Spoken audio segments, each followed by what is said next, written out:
সব পাড়ায় পাড়ায় কিন্তু প্রায় শুরু হয়ে গেছে দুর্গাপুজোর প্যান্ডেলের কাজ। বড় বড় পুজোগুলোতে কিন্তু রাস্তাগুলো ব্লক করে চলছে তার জোরদার আয়োজন, কারণ মাত্র তো হাতে গোনা কয়েকটা দিন, দেখতে দেখতেই চলে যাবে। আর এদিকে দেখুন, আমার ছেলে তার জন্য কোনো চিন্তাই নেই। পুজোর সামনের সঙ্গে সঙ্গে যে তার হাফ ইয়ারলি পরীক্ষা, তার তো কোনো ভাবনা চিন্তাই নেই। শুধু ঘুরতে নিয়ে চলো, বেড়াতে নিয়ে চলো, সারাদিন শুধু এই একই বক্তব্য। আর সেদিন ছিল শনিবার, আর থেকে চলছে যেন মুষলধারে বৃষ্টি, মাঝে মাঝে থামছে আর মাঝে মাঝে কিন্তু আবার নেমে পড়ছে ঝরঝর করে। কিন্তু তার মধ্যে তারটিও শান্তি নেই, চলো মা চলো চলো করে যেন অস্থির করে ফেলছে। তো যাই হোক, অনেকটা মানে বেলার দিকে, মানে একেবারে সকাল দিকে না, প্রায় 1টা বেজে গেছে। তারপরে বাধ্য হলাম, দূর যাই, ও ও মানে শান্ত থাকবে, আমিও একটু রিল্যাক্স করতে পারবো, এমন কোথাও যাব। দেখো কাণ্ড।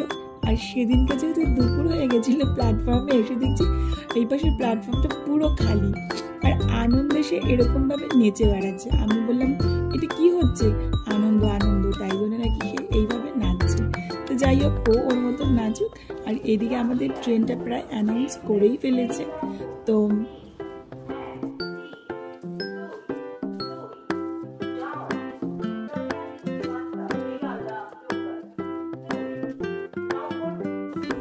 ট্রেনে তেমন একটা ভিড় ছিল না, কিন্তু নামার পরে দেখলাম বেশ কয়েক জায়গায় একটু জল জল হয়ে রয়েছে। তো এবার রওনা হব বাড়ির দিকে, যেখানে গিয়ে একটু রিল্যাক্স করতে পারবো, আমিও 3-4 ঘন্টার জন্য একটু রেস্ট নিতে পারবো, আর ও একটু হাত পা ছড়িয়ে খেলতে পারবে। আর আমার কাছে যেন মনে হয়েছিল এদিন কোথাও বেরোনোর থেকে ওকে নিয়ে একটু বাড়িই চলে যাই, তাতে ও শান্তি আমিও শান্তি, দুজনেই যেন একটু রিল্যাক্স করে আবার ফিরে আসবো। তবে এই দিন একটু নিতে ইচ্ছে করছিল মিষ্টি। তো মিষ্টির দোকানে গিয়ে দেখলাম সবগুলোই ঠিকঠাক ছিল, কিন্তু সবশেষে মনে হয়েছিল একটু দই নিয়ে যাবো শুধু মায়ের জন্য, ব্যাস ওইটুকুই নিয়েছি। আর ছেলে মেয়েগুলোর জন্য নিতে এসেছিলাম পেস্ট্রি। তো যাই হোক, পেস্ট্রির দোকানে ঢোকার পরে বললো এখানে কোনো ভিডিও অ্যালাউ নেই, তাই আর ওখানে কোনো ভিডিওই করা হলো না।